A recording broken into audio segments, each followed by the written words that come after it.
اور ایک تھے وارث میر مرحوم. یہ بہت بڑے تجزیہ نگار تھے. ہر کوئی تجزیہ نگار نہیں تھا. آج کل تو ہر کوئی تجزیہ نگار بھی ہے، بلکہ سبھی سینئر تجزیہ نگار بھی ہیں. تو انہوں نے ایک دن مجھے پولیٹیکل سائنس ڈپارٹمنٹ میں آئے. مجھے ملنے کے بعد تجزیہ سیاست پہ بات ہوئی، 86 کی بات ہے. تو کہنے لگے کہ یوں بات کرتے تھے، باہر کھڑے تھے ہسٹری ڈپارٹمنٹ کے آگے آگے، میں ان کو سی آف کرنے آ رہا تھا، کہ مجھے لگتا ہے فاروق صاحب آپ کے اندر ایک لیڈر اور ایک دانشور ہے، اس کی کشمکش ہے، دیکھتے ہیں کون جیتتا ہے. تو مجھے سیاست کا بڑا جنون تھا، ابھی بھی ہے، یعنی کہ پولیٹیکل پالیٹکس کا، پریکٹیکل پالیٹکس کا. میں نے کہا نہیں، لیڈر جیتے گا. لیکن وقت نے یہ ثابت کیا کہ لیڈر کو شکست دے دی دانش نے. دانش بڑی چیز ہے لیڈری سے، اس لیے کہ ہماری سیاسی جماعتوں میں دانش کی کمی نہیں ہے، بلکہ وہاں گنجائش نہیں ہے. تو اس سارے حوالے سے میں بات کروں گا. مارچ کا مہینہ ہے. میں آج آپ کے سامنے پہلی دفعہ اپنا ایک ذاتی تجربہ شیئر کرنے لگا ہوں. کہتے ہیں کہ جب مارچ آتا ہے تو نفسیاتی پرابلم بڑھ جاتے ہیں، بہار کا موسم، اور پھر جب کرونا جیسی عالمی وبا پھیلی ہو تو یہ ڈپریشن تو بڑھے گا. مجھے کئی سال سے یہ ہوتا تھا جوانی سے کہ مارچ اپریل میں بڑا ڈپریس ہوتا تھا، اور ایک دن ایسا بھی آتا تھا کہ ڈپریشن سے میرا منہ سوج جاتا تھا اور میں بہت زندگی سے ڈس انٹرسٹ ہو جاتا تھا. پتہ چلا میرا فروزن ٹراما ہے. میں نے ایک سائیکالوجسٹ سے، سائیکائٹرسٹ سے دکھایا، سب سے، تو انہوں نے کہا فروزن ٹراما ہے ذوالفقار علی بھٹو کی پھانسی. جب بھٹو کو پھانسی ہوئی میں ٹین ایجر تھا. تو میں بھٹو کا عاشق تھا اور ہوں، ابھی بھی ہوں. تو پھر میں نے ریزسٹ کرنا، آج کل بھی ریزسٹ کروں گا. تو مارچ کا مہینہ جب چڑھتا ہے تو اکثر صبح جب اٹھتا ہوں یا مڈ نائٹ تو میرا تکیہ بھیگا ہوتا ہے. خواب میں بھی کچھ دیکھتا ہوں اس فروزن ٹراما کے سبب. یہ ایسی یاداشت ہوتی ہے جو آپ کے دماغ میں، یہ ٹریجڈیز یا ایسے باتیں جو آپ کے دماغ میں جم جاتی ہیں، اسی لیے اس کو فروزن ٹراما کہتے ہیں. تو مارچ کا مہینہ تھا. ذوالفقار علی بھٹو نے پاکستان میں الیکشن کا اعلان کر رکھا تھا، اور 7 مارچ کو الیکشن ہونے تھے قومی اسمبلی کے. تو اس دن میں الیکشن والے دن ہلٹن ہوٹل، جس کو بواری ہوٹل کہتے ہیں، وہاں پہنچ گیا بہت پہلے کہ میں ذوالفقار علی بھٹو کے ٹرک کے ساتھ ساتھ چلوں گا. صبح 11 بجے وہاں سے جلوس کا آغاز ہونا تھا، تو میں شاید 9 بجے ہی پہنچ گیا. اور ان دنوں بڑی ہیل والی جوتی کا رواج تھا. میری جیب میں، مجھے ابھی تک یاد ہے، 30 روپے تھے کہ میں نے سارا دن گزارا کرنا ہے. ذوالفقار علی بھٹو آئے 11 ساڑھے 11 بجے بواری ہوٹل کے سامنے، چڑیا گھر کے سامنے ٹرک پر چڑھے. پھر جلوس بنتا گیا اور چلتا گیا. کیا زمانہ تھا. پی این اے کا جلوس بھی اس دن تھا، جو ذوالفقار علی بھٹو کے خلاف 9 سیاسی جماعتوں کا اتحاد تھا، اور وہ الیکشن کیمپین کا آخری جلوس تھا دونوں طرف سے. یہ چونکہ آخری دن تھا، اس رات 12 بجے کیمپین ختم ہو جانی تھی الیکشن کمیشن کے قانون کے حوالے سے. تو جب ذوالفقار علی بھٹو چیرنگ کراس پہنچے، کوئی گھنٹے میں پہنچے، مطلب بواری ہوٹل سے چیرنگ کراس تک، پھر ریگل پہنچے، تو وہاں سپیکر لگے ہوتے تھے، بس کنیکٹ کرتے تھے مائک کو، اور وہاں ذوالفقار علی بھٹو تقریر کرتے تھے. کرتے کرتے میں نے میرے خیال گنڈیریاں کھائیں، کوئی 1-2 روپے کی خریدی پینورانک. اس کے بعد میری جیب کٹ گئی، اور پھر میرے پاس کچھ کھانے کے لیے پیسہ نہیں تھا. اور ان دنوں سفینی کپڑا ایک چلتا تھا بڑا، پولی ایسٹر کا، میرون کلر کی میں نے ٹراؤزر پہنی ہوئی تھی، اور ایڈی والے جوتے، بڑا فیشن تھا بڑی ایڈی کا ان دنوں 77 مارچ میں. تو ذوالفقار علی بھٹو کا جلوس چلتا گیا. تو اس روز میں نے ایک منظر دیکھا جو میری زندگی کا ایک یادگار منظر ہے. کاش پاکستان میں اب بھی ایسا ہو. حالانکہ یہ بڑی پولرائزیشن تھی بھٹو اور اینٹی بھٹو کی، یہ پاکستان کی ایک ایکسٹریم پولرائزیشن تھی. جب جلوس پہنچا ناصر باغ، یہ جو گورنمنٹ کالج کے آگے ہے، تو ذوالفقار علی بھٹو کا جلوس یوں تھا جیسے ایک دریا ہوتا ہے، انسانوں کا، ہزاروں نہیں لاکھوں کا. دوسری طرف بھی اتنا ہی بڑا جلوس تھا. اس میں مولانا مفتی محمود تھے، ایئر مارشل اسد خان تھے، شاہ احمد نورانی تھے، یہ سارے لیڈر تھے. بیگم نسیم ولی خان تھی، شیر مزاری تھے. یہ پی این اے کے سارے 9 لیڈر، بڑے 9 بڑے لیڈر، اور ادھر ایک لیڈر. تو جب جلوس تھا تو میں نے دیکھا کہ دونوں نعرے لگا رہے تھے، وہ بھٹو کے خلاف اور وہ پی این اے کے خلاف. تو دو دریا نہیں جیسے ہوتے یوں مل کے ایک دوسرے کو علیحدہ چلے گئے. کوئی پتھر نہیں مارا انہوں نے, کوئی لڑائی نہیں کی. بھٹو کے خلاف سخت لفظ استعمال کر رہے تھے, اور پیپلز پارٹی والے بھی نعرے لگا رہے تھے. ان دنوں ایک نعرہ بڑا مشہور ہوتا تھا پیپلز پارٹی کا, چونکہ سردیوں میں الیکشن اناؤنس ہوئے تھے جنوری میں, تو پیپلز پارٹی کا پی این اے پہ تھا کہ مولویوں کا اتحاد ہے. تو ایک نعرہ ہوتا تھا, آج بڑی ٹھنڈ ہے حلوہ پوڑی بند ہے, آج بڑی ٹھنڈ ہے حلوہ پوڑی بند ہے. تو پی این اے کا ایک بڑا مقبول نعرہ ہوتا تھا بھٹو کے ایوانوں میں حل چلے گا حل.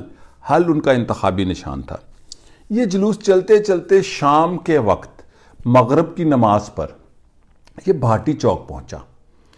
بھاٹی چوک میں جب بھٹو صاحب تقریر کرنے لگے تو اذان کا وقت ہو گیا, اور بھٹو صاحب نے جلسہ روک دیا, تقریر روک دی. مجھے یاد ہے وہ جو مینگو جوس ہے نا, حاجی مینگو جوس, اس کے اوپر ایک بلڈنگ کو اسی طرح ہے, اوپر ایک ممٹی سی تھی, اس کے اوپر ایک عورت کھڑی تھی, اور میں نیچے بھٹو صاحب کے ٹرک کے ساتھ ساتھ چلنا تھا کہ میں آج سارا دن بھٹو صاحب کے ساتھ گزاروں. تو میں کیا دیکھتا ہوں کہ وہ ایک بوڑھی سی مائی, بہت بوڑھی جیسے مائی ہوتی ہے ہمارے پنجاب میں, وہ یوں جھولی پھیلا کر بھٹو کے لیے دعائیں مانگ رہی تھی. تو میں نے کہا وہ جب اذان ختم ہوئی, بھٹو نے جب تک کیا ہے, وہ مجھے کہتے ہیں کیا ہے. بھٹو صاحب بڑے تیز بول, کیا ہے. میں نے کہا وہ مائی. تو پھر بھٹو صاحب نے کہا یہ مائی میری مائی ہے, یہ میری ماں ہے, میں اس کا بیٹا ہوں. پھر وہیں بھٹو صاحب نے گالی بھی نکالی تھی. اور وہ گالی کیوں نکالی تھی؟ وہ گالی اس لیے نکالی تھی کہ بھٹو صاحب کی بڑی کریکٹر ایسیسینیشن ہوئی تھی. ان کو ہندو کہا گیا, کافر کہا گیا, گھاسی رام کہا گیا. تو انہوں نے کہا کہ انہوں نے, میرے سیاسی مخالفین نے مجھے گالی نکالی, میں نے کچھ نہیں کہا. انہوں نے میری ماں کو گالی نکالی, میں نے کچھ نہیں کہا. میرے بچوں کو گالی نکالی, میں نے کچھ نہیں کہا. لیکن انہوں نے میرے عوام کو گالی نکالی, تو میں کیا گالی نکالوں؟ تو لاہور کی ایک روایتی گالی تھی, لوگوں نے کہا نکالو. پھر لوگوں نے گالی نکالی بھٹو صاحب نے. یہ ایک لاہوری انداز تھا, یہ ایک بالکل بھٹو صاحب کا انداز تھا. سیاست میں ایک سینس آف ہیومر بھی رکھتے تھے, بڑے زندہ دل تھے. پھر وہ جلوس ہوتا ہوا رات کو بادشاہی مسجد کے کنارے منٹو پارک, جس کو اقبال پارک کہتے ہیں, وہ پارک ختم کر دیا گیا ہے, لاہور کا حلیہ بگاڑ دیا ترقی کے نام پر. وہاں پر ختم ہوا 12 بجے, چونکہ الیکشن کیمپین. اور اس رات پھر جب 1:30 بج گئے, جلسہ ختم ہوا, تو میں پیدل جو صبح سے چلا چیرنگ کراس سے پیدل منٹو پارک تک, پھر منٹو پارک سے پھر مجھے چھاؤنی جانا تھا. تو صبح میں 5:30 بجے میں پیدل چلتا ہوا چھاؤنی پہنچا. یہ ایک واقعہ ہے جو ان دنوں کی مناسبت سے ہے, چونکہ یوں ہی مارچ کا مہینہ ختم ہو رہا تھا, وہ شروع ہو رہا تھا 5 مارچ, اور بھٹو صاحب کی پھانسی بھی ہے کا دن 4 اپریل. تو اس حوالے سے میری ایک ویڈیو اور آپ ضرور دیکھیں, جو میں صبح تک دوبارہ لنک یا رات کو لنک آپ کو شیئر کر دوں گا, جو یوٹیوب پہ ہے. ذرا یوٹیوب پر میں زیادہ چیزیں ڈالتا ہوں, وہاں دیکھا کریں. اب میں آپ کو کچھ واقعہ سناؤں گا جہاں گردی کا, چونکہ میں نے کہا تھا کچھ یادگار واقعات. تو ایک واقعہ ہے کہ اردن میں 1997 میں یونائٹڈ نیشن نے اپنی 45ویں سالگرہ پر بننے پر ایک پروگرام شروع کیا. اس کا نام تھا انٹرنیشنل لیڈرشپ پروگرام. اس میں سے دنیا میں سے کوئی 78 لوگوں کو چنا, جس میں ایک میں بھی تھا, انڈر 45, جو 45 سال سے کم عمر تھے. تو وہ اردن میں اس کا پروگرام تھا 6 ہفتے کا, 4 ہفتے اردن میں, 1 ہفتہ مصر اور 1 ہفتہ اسرائیل. اور اسرائیل لے جانے کا بھی ہمارا انتظام تھا کہ جو پاکستانی ہیں, جو ملک نہیں مانتے اسرائیل کو, جیسے ملیشیا بھی تھا, ہم ان کو اسرائیل لے جائیں گے. تو خیر میں نے احتجاجاً اعلان کر دیا کہ میں اسرائیل نہیں جاؤں گا, اور میرے ساتھ ملیشین نے بھی اعلان کر دیا, اور ایک فلپینوں نے بھی. اس 6 ہفتے کی کانفرنس میں, جس کی میزبان ملکہ نور تھیں, جو جارڈن میں کنگ حسین کی بیوی تھیں اور ہیں ابھی حیات, وہ کنگ حسین کا تو انتقال ہو گیا, وہ میزبان تھی. اور اس میں ہمیں شاہی مہمان کے طور پر چائے بھی ایک دن شاہی پیلس میں بلوایا گیا, اور ہم سارے 78 لوگوں کو کنگ حسین ملے. وہ تصویر میں شیئر دوبارہ کر دوں گا. اور پھر اس میں کوئین نور تو کئی دفعہ ہماری میزبان بنی, اور ہاں اپنے جو تھے پرنس حسن بن طلال, انہوں نے بھی 2-3 دفعہ ہمیں چائے اور کھانے پہ بلایا. اور ایک ان کے وزیر اعظم تھے ان دنوں, عبدالسلام مجالی, القرق ایک جگہ ہے, وہاں پر انہوں نے گاؤں میں ایک استقبالیہ دیا ہم سب لوگوں کو بالکل روایتی انداز میں، جیسے بدو کرتے ہیں ٹینٹ لگا کے. اور کنگ حسین کے بارے میں مشہور تھا کہ ان کے 3 یا 4 ہیلی کاپٹر اٹھتے ہیں، تو 2-3 ہیلی کاپٹر اترے، تو ان میں ایک کنگ حسین تھے. پھر وہاں کنگ حسین آئے اور ان کے اعزاز میں سپاس نامہ جو شاعری پڑھتے ہیں، پرانے عربوں کی روایت ہے کہ تعریف کرتے ہیں اپنے قبیلے کے سردار کی. تو وہاں پر وہ کنگ حسین نے ایک استقبالیہ وہاں بھی اٹینڈ کیا جو وہاں کے اس وقت کے وزیر اعظم عبدالسلام مجالی نے دیا. اس کانفرنس میں 6 ہفتوں میں ہم نے دنیا کے بڑے بڑے لوگوں کو سنا اور ہم نے پارٹیسپیٹ بھی کیا. تو ہر روز نیا کوئی سپیکر ہوتا تھا. تو ایک دن سپیکر تھے اسرائیل کا ان دنوں سابق وزیر اعظم شمعون پیریز، جنہوں نے اوسلو ایکارڈ کیا تھا. تو ان کی اطلاع تھی کہ شمعون پیریز آئے گا اردن. اور میں ہر روز چونکہ فلسطین کی حمایت میں بولتا تھا، اور اتنا بولتا تھا مختلف کویسچننگز میں کہ مجھے وہاں پر موجود فلسطینی کہنے لگے کہ آپ تو ہمارے سے زیادہ فلسطینی ہیں. میں کہا ہمارے بلڈ میں ہیں. پاکستان کے لوگ فلسطین کی حمایت میں ہر سکول آف تھاٹ کے. تو کیا ہوا کہ جس دن شمعون پیریز آیا تو میرا ایک دوست بن گیا تھا، اس کا نام تھا جیڈ، فلپین کا تھا اور وہ لیفٹسٹ تھا، کمیونسٹ پارٹی سے تھا، بڑا نوجوان سا. تو میں نے اس کا نام جالا رکھا تھا اور اس کو جالے کی بیک گراؤنڈ بتائی تھی، چونکہ سیاسی کارکن کی ایک ہی کلچر ہوتا ہے. اس کو دنیا میں نے جہاں بھی دیکھا ہے جو عوامی جماعتوں کے لوگ ہوتے ہیں. تو میں نے جیڈ کو کہا کہ کل ہمیں 2 سوالوں کی اجازت تھی ہر شخص کو کرنے کی. تو میں نے 2 سوال تیار کیے. تو جب شمعون پیریز آیا، اسرائیل کا سابق وزیر اعظم صدر، اور وہ ہو گیا تھا، تو اسرائیل سے اپنی سیکیورٹی لایا. ان کے کانوں میں ایئر فون لگے تھے، چھوٹی اوزی گنیں تھیں، پورے ہال کو قبضے میں لے لیا، سوائے ہمارے کوئی نہیں تھا آ سکتا. اور وہ جو کنگ شاید پرنس حسن بن طلال تھا اس سیشن میں، اور لوگ تھے، اور ریکارڈنگ کی ضرورت نہیں، اجازت نہیں تھی اس کی تقریر کی. تو میں نے جیڈ کو کہا کہ میں نے 2 سوال کرنے ہیں اس سے، تو میرے ساتھ آپ نے فالو اپ کرنا ہے میرے سوالوں کو. چونکہ میرے جیڈ منصور العجب ایک سوڈان سے تھا، ہمارے علاوہ چند لوگ تھے جو وہاں پر پولیٹیکل تھے، زیادہ این جی اوز کے تھے، پھر کوئی بزنس سیکٹر کے تھے، کچھ اس وقت کا جو میڈیا تھا وہ لوگ تھے. تو جب شمعون پیریز نے تقریر کر لی تو میں نے کھڑے ہو کر جو سوال کیا، چونکہ مجھے 2 سوالوں کی اجازت تھی ایز اے پارٹیسپینٹ، تو میں نے شروع میں نوٹس کیا کہ 2 سیکیورٹی گارڈ، ایک میری سیٹ سے آگے ایک پیچھے کھڑا ہے، یعنی کہ ان کو پتا تھا کہ یہاں پر کون پچھلے 3 ہفتوں سے زیادہ فلسطین کا حمایتی ہے. تو میں نے سوال کیا کہ آپ کی تقریر سے تو یہ لگا جیسے آپ نے کہا we gave our land to Palestinian, Oslo accord کے تحت انہوں نے کہا کہ ہم نے اپنی زمین دی. تو میں نے کہا شمعون پیریز صاحب، آپ کہیں وہاں روس میں کہ یوکرین میں پیدا ہوئے تھے، آپ کی کہاں سے یہ زمین ہے؟ یہ زمین تو ان عرب مسیحیوں، مسلمانوں اور ان عرب یہودیوں کی بھی ہے جو یہاں بستے ہیں ہزاروں سال سے. یہ آپ کی زمین کہاں ہے؟ سو میں نے کہا آپ کی یہ ساری جو گفتگو ہے یہ بالکل ایک ڈومینیشن والی، غلبے والی ہے. So it is not democratic. How come you are a leftist? وہ اپنے آپ کو لیفٹ کی پارٹی تھی ان کی. اسی طرح دوسرا ان کا جو کوئی بات تھی اس پر میں نے جب سوال کرنے کی کوشش کی تو 2 انٹیلیجنس والے جو تھے وہ، اور ان کے کان کھڑے، بڑے فٹ قسم کے اسرائیلی سولجر تھے. پھر میرے پاس جیڈ نے کیا، پھر میں نے کیا. خیر جو میں نے اگلا سوال کیا بلکہ کمنٹ کیا، چونکہ ہمیں سوال یا کمنٹ کی اجازت تھی.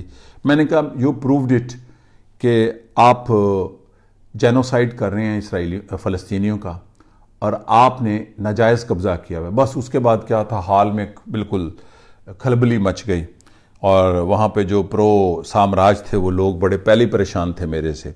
اس واقعے کی تفصیل میں نے اپنی کتاب لوگ در لوگ میں مختصر سن سی کچھ بتائی ہے. لیکن اس دوران ایک خاتون وہاں گھومتی تھی، فلسطینی بڑے تھے وہاں پر مختلف ملکوں میں جو ان کے سفارت خانے ہیں جیسے چھوٹے چھوٹے ممالک میں، وہ لوگ تھے 15-20 فلسطینی تھے اس پارٹیسپیشن میں. کافی اچھی ریشو تھی، 10-12 تھے لازمی. تو ایک بڑی خوبصورت سی خاتون، لڑکی کہنا چاہیے اس وقت، تو وہ بھی بڑی میری وجہ سے متاثر تھی کہ میں نے شمعون پیریز کے سامنے بات کی. اور کئی کینیڈین امریکنز نے مجھے بڑا سپورٹ کیا. سچ بات ہے کہ آپ کی بات بالکل ٹھیک تھی کہ یہ تو قبضہ کیا والی تقریر ہے شمعون پیریز کی. تو اس لڑکی نے تیسرا ہفتہ تھا یہ، اس نے آ کے مجھے ہاتھ ملایا اور جیسے عربوں کی روایت ہوتی ہے گالوں پہ بوسہ لینا، وہاں عربوں میں رواج ہے. And she was very elegant decent girl. تو مجھے پتا تھا فلسطینی ہے، میں ذرا بڑا سیاسی روز جذباتی سی تقریریں کرتا تھا، باتیں کرتا تھا. تو میں نے کہا حنان، اس کا نام تھا حنان الوزیر. تو میں نے کہا what is your introduction, what is your back ground. تو انہوں نے جو مجھے بتایا تو میری خوشی کی انتہا نہ رہی. انہوں نے کہا میرا نام حنان الوزیر ہے، میں ابو جہاد کی بیٹی ہوں. وہ میرا تو رنگ اڑ گیا کہ 3 ہفتوں سے ابو جہاد کی بیٹی میرے ساتھ ہے. ابو جہاد کون ہے؟ ابو جہاد یعنی کہ ابو جہاد خلیل، جنہوں نے فلسطین میں جدوجہد کا آغاز کیا، آزادی کا، یاسر عرفات کا استاد. آپ جا کے نیٹ پہ ابو جہاد الخلیل کو دیکھ سکتے ہیں. وہ ان کی بیٹی تھی حنان الوزیر. بعد میں جب یاسر عرفات صدر بنے تو وہ ان کی میڈیا ایڈوائزر تھی. یہاں پر ایک شخص اور مجھے ملا، مجھے بڑا دلچسپ واقعہ ہے کہ میں جب لیڈرز کا نام آتا تھا، چونکہ لیڈرشپ ٹریننگ پروگرام تھا تو ڈیفائن کرنا ہوتا تھا کہ لیڈر کیا ہے. تو دنیا کے جب بڑے لیڈروں کا ذکر آتا تھا تو گاندھی جی کا بڑا نام آتا تھا. تو میں خیر جیسے اب میں نے اپنی انٹروینشن کرنی تھی، میں لینن کا نام، بھٹو کا نام، اتا ترک کا نام، بلند اجوت کا نام، یاسر عرفات کا نام، جمال عبد الناصر کا نام دیتا تھا جان کے، سویکارنو کا نام کہ تیسری دنیا کے یہ بڑے لیڈر ہیں. تو ان میں نکروما کا نام بھی دیتا تھا. گھانا کے لیڈر تھے، بہت بڑے لیڈر تھے، بڑے اینٹی امپیریلسٹ تھے. تو وہاں پر ایک سوڈانی تھا منصور العجب، جو آکسفورڈ میں پڑھاتا تھا اور ایگزائل میں تھا لندن میں. تو وہ بھی میرے ساتھ میری طرح ہی بالکل اینٹی امپیریلسٹ لائن لیتا تھا. تو صبح جب میں ہوٹل میں ناشتہ کر رہا تھا تو اس نے آ کے مجھے کہا مسٹر فاروق، جیسے عرب بولتے ہیں اور سوڈانی بڑا طویل قد، mister Farooq he is sun of جمال نکروما. میں نے کہا نکروما کا بیٹا، گانا کا لیڈر. میرے تو ہیرو آئیڈیل اس قسم کے لوگ ہیں، میرے لیے تو بڑے لوگ ہیں نا. میں کسی کنگ آف ایران کو تو آئیڈیلائز نہیں کرتا. تو وہ جمال نکروما تھا ان کا بیٹا، جو ابھی بھی حیات ہیں، مصر میں ہوتے ہیں. ان دنوں اہرام اخبار میں ایڈیٹر تھے ان کے کسی شعبے کے، شاید انٹرنیشنل پیج کے. جمال نکروما کی ایک مصری بیوی سے وہ مسلمان بیٹا تھا، چونکہ جو نکروما تھا وہ کرسچن تھا. تو یہ واقعات ہیں. لیکن یہاں پر میں آپ کے ساتھ کچھ باتیں شیئر کروں گا اپنی آنے والی کتاب کے حوالے سے. میں اپنی کتاب کے جن 2-3 چیپٹرز کو لکھ رہا ہوں وہاں پر حضرت نوح کا پہاڑ کا ذکر ہے، جس کا تینوں مذاہب میں ذکر ہے. یہودیت میں بھی ہے، اسلام میں بھی ہے، کرسچینٹی میں بھی ہے، اور اس سے پہلے سمیری تہذیبوں میں ہے. اس پہاڑ کی تاریخ لکھتے ہوئے مجھے بڑا مزہ آ رہا ہے، چونکہ یہ میری فیورٹ جگہ ہے. اور یہ مقام ہے جب آپ ایران سے داخل ہوں ترکی کی طرف تو دائیں طرف آرمینیا اور آذربائیجان ہے، اور پھر یہ کردوں کا علاقہ ہے. تو یہاں پہ یہ پہاڑ ہے کچھ 1600، بہت ترکی کا سب سے بلند پہاڑ ہے. تو اس پہاڑ کی تاریخ یہ ہے کہ حضرت نوح علیہ السلام کی کشتی یہاں رکی اور اس کے اوپر برف جمی رہتی ہے. کبھی سرد جنگ کے زمانے میں سوویت یونین اور ترکی کی سرحد تھی، اور یہ آج بھی سینسٹیو ایریا ہے ترکی کا، بڑا کرد ریجن ہے، علیحدگی پسند ہے وہاں پر کافی زیادہ. تو اس پہاڑ پر لکھتے لکھتے مجھے جو دلچسپ واقعات ہیں وہ میری آنے والی کتاب ہے. اللہ کرے کرونا جلدی ختم ہو، میری کتاب تو جلدی مکمل ہونے والی ہے، بس اس کے چھپنے کا اہتمام تب ممکن ہوگا جب کرونا ختم ہوگا. تو اس پہاڑ کے حوالے سے، حضرت نوح کے حوالے سے، اس خطے کے حوالے سے، اس خطے کی تاریخ کے حوالے سے ایسی شاندار چیزیں میں نے تحقیق کی ذاتی حوالے سے. پڑھنے کے علاوہ مشاہدہ اور علم دونوں جب ملتے ہیں تو ایک نیا علم بنتا ہے. چونکہ میں ہمیشہ کہتا ہوں جہاں میرا کتاب کا علم مکمل ہوتا ہے میں مشاہدے کا علم شروع کر دیتا ہوں. آپ کو وربل سٹوری ملتی ہیں، اورل ہسٹری ملتی ہے، لوگوں سے پتہ چلتا ہے ترکی کیسا ہے. ایک ترکی ڈراموں سے ہے جو سب سے کمزور ترکی ہے کسی بھی ملک کو. آپ بالی ووڈ سے آپ ہندوستان نہیں طے کر سکتے. ایسے کسی ملک کے برازیل کے ڈرامے چونکہ ہمارے یہاں نہیں آئے ہیں. پاکستان تو لوگوں نے ترکی کے ڈراموں سے دیکھا ہے، لیکن میں نے کتابوں سے، تحقیق سے اور مشاہدے سے دیکھا ہے. اور یہ میرا جو سفر ہے اس سفر نامے کا، اس کتاب کا نام ہے میں ہوں جہانگیر. یہ 1983 کا ہے. تو اس پہاڑ، حضرت نوح کی کشتی، اس خطے کی تاریخ، اس خطے پر برپا پرانی بیبلون کے مقابلے کی تاریخ، تہذیب، اس کا ذکر ہے. اور حضرت نوح علیہ السلام کے مزار کا ذکر ہے کہ وہ مقبرہ کہاں پر ہے. یہ میں کتاب پر لکھوں گا، اپنی کتاب میں ذکر کروں گا. لیکن جو کچھ اور میرے ذہن میں واقعات آئے تھے، اس میں ایک واقعہ میں آپ سے شیئر کرتا جا رہا ہوں. تہذیبوں کا تصادم. میں اکثر کہتا ہوں تہذیبوں کا ملاپ ہوتا ہے. ہر زمانے کی اپنی تہذیب ہوتی ہے. مثلا آج سے 5-7 ہزار سال پہلے جو انڈس کے لوگ تھے جہاں ہم بستے ہیں، یہ دنیا کی ترقی یافتہ قوم تھی، اور اس وقت کئی خطے پسماندہ ہوں گے. یورپ بڑا پسماندہ تھا اس وقت یقیناً، لیکن اس وقت بیبیلون عروج پہ تھا، مصر بھی تھا، اور فنیشین جو سیریا، لیبنان اور فلسطین کے لوگ ہیں، لیونت جن کو کہتے ہیں. تو جو انڈس کے لوگ تھے وہ سیولائز تھے. ہر زمانے کی اپنی تاریخ ہوتی ہے. تو اس لیے یہ کہنا کہ تہذیبوں کا تصادم ہوتا ہے، یہ مکمل درست نہیں ہے. تو میں یہاں پر کچھ ایک واقعہ آپ سے شیئر کروں گا. میں مصر میں تھا سیکنڈ ٹور پہ، ایک کانفرنس میں ہی تھا میں. ہاں، یہ اسی کانفرنس کے دوران ہے. ہاں، چونکہ جب 7 دن کے لیے مصر گئے، چونکہ پہلے میں گیا تھا 92 میں ایز اے ٹریولر، پھر 97 میں پورا جہاز ہم 70-78 لوگوں کا بھر کے مصر گئے. تو وہاں ہمیں ٹھہرایا گیا کہ بہت بڑا ہوٹل تھا، 7 سٹار ہوٹل تھا دریا نیل کے اندر. تو شیریٹن تھا شاید. تو میں تنگ آ گیا بورژوا کھانے کھا کے کھانے، ہر روز بڑے قیمتی کھانے. اور میں نے ایک دن ایک انڈین کو کہا یار کوئی دیسی کھانا کھاتے ہیں، کوئی بازار سے مصری کھانا کھاتے ہیں. تو میں نکلا اپنے اس انڈین دوست کو، رئیس اس کا شاید نام تھا. چلتے چلتے ایک دکان پہ پہنچا تو وہ چاول بیچ رہے تھے اور کچھ دال وال تھی. تو میں نے دیکھا تو چاول دال مکس ہیں، اور ایک بڑی سی باٹل تھی گرم، اس کے اندر گرم بھی تھی، ہاٹ، اور مسالے تھے. وہ ڈال کے کھائے. وہ تھے ثابت مصر. اچھا، جب میری شادی ہو گئی ریما سے جو لبنان سے ہیں، تو اس نے کہا میں آج کشری پکاؤں گی. اچھا، میں نے وہاں نام نہ پوچھا. اب یہ واقعہ 97 کا جب میں نے کھایا، اور میرے گھر میں جب یہ پہلی دفعہ کشری پکی تو یہ 2003 کا واقعہ. وہ کشری کیا ہے؟ ثابت مصر کی کھچڑی. اب میں حیران ہوا 2 باتوں پہ. ایک تو ہم اس کو مصر کیوں کہتے ہیں، یعنی مصر. دوسرا، ہم دالوں اور چاول کے مکس جو چیز بنتی ہے اس کو کھچڑی کیوں کہتے ہیں. اب یہ میرے لیے ابھی تک مہمہ ہے کہ ہم اس دال کو مصر کہتے ہیں یا مصر یا مصر. لفظ بدل جاتے ہیں وقت اور علاقے کے ساتھ.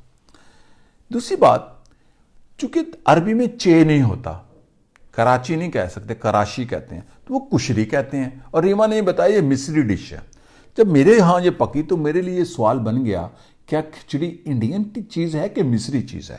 یہ ابھی تک سوال ہے. لیکن میرا جو خیال ہے یہ مصری چیز ہے. ایسے ہی ہے جیسے ہم یہ سمجھتے ہیں کہ مرچ ہماری ہندوستان کی پرانی خوراک ہے. یہ تو پرتگالی لائے تھے. ٹماٹر بھی بعد میں آیا، آلو بھی بعد میں آیا، اور جب آیا تو ہم اب دنیا میں بر صغیر کے لوگ زیادہ مرچ کھانے والے بن گئے. اسی طرح کھچڑی کا کانسیپٹ، مجھے وہ کشری یاد آ گئی جو میں نے مصر میں کھائی تھی، اور ابھی بھی ہمارے گھر ریما بناتی ہیں کشری. یہاں پر میں کچھ پاکستان کی ایسی باتیں، ایک بات بتاؤں گا اپنی جہاں گردی میں. یہ جو آج کل بڑے فلائی اوور بنتے ہیں نا لاہور میں، اور ادھر شباشی بڑا سینہ تان کر چلتے ہیں. میں ایران میں تھا اپنے پہلے ٹور میں، پھر دوسرے ٹور میں، تو وہاں فلائی اوور بڑے تھے. تو ایک دن مجھے واپس آیا تو ڈاکٹر مبشر حسن سے ان پلوں کے بارے میں بات کر رہا تھا. تو انہوں نے کہا آپ کو پتہ ہے کس نے بنائے؟ اور وہاں پر مجھے ایک بندہ ملا اصل میں. تو وہ ہوٹل میں ٹھہرا ہوا تھا. دوسرا کہتا ہے میں نیس پاک میں ہوں. میں کہا نیس پاک تو پاکستانی ہے. ان کا ہاں نیس پاک کا دفتر ہے. نیس پاک پاکستان کی پہلی سرکاری کنسٹرکشن کمپنی تھی جو ذوالفقار علی بھٹو کے دور میں وزیر خزانہ ڈاکٹر مبشر حسن نے بنائی. تو ڈاکٹر صاحب سے جب میں نے واپس آ کے تصدیق کی تو انہوں نے کہا ہاں تہران کے سارے فلائی اوور ہم نے بنائے تھے شاعران کے زمانے میں. اور اب میں نے جب نیس پاک کا دوبارہ ڈیٹا پڑھا، ابھی بھی کئی ملکوں میں ڈیم بناتے ہیں، عرب ملکوں میں، باہر اس کے دفتر ہیں، عمان میں ہیں، ڈیم بناتے ہیں، فلائی اوور. یہ تہران کے جو فلائی اوور ہمارے ملک سے پہلے نیس پاک نے بنائے، اور $1 بلین کا ان کا بزنس ہے. پاکستان اتنا بھی گیا گزرا ملک نہیں تھا جتنا اب بن گیا ہے. اور اس میں کسی ایک کو میں ذمہ دار نہیں ٹھہراتا، کسی ایک پولیٹیکل پارٹی کو. یہ سارے سسٹم کا فیلئر ہے. تو یہ تھی میری کچھ بکھری ہوئی باتیں، یادیں، کچھ واقعات جو میں نے شیئر کیے. بس میں اتنا کہوں گا، اپنے لیے کام پیدا کریں ان دنوں. یہ پتہ نہیں کتنے دن چلیں گے، میں نہیں زیادہ بات اس پر کرنا چاہتا. یہ کرونا کا کرائسس کتنے دن چلے گا؟ اس کے سب سے پہلی اور آخری احتیاط ہی آئسولیشن ہے.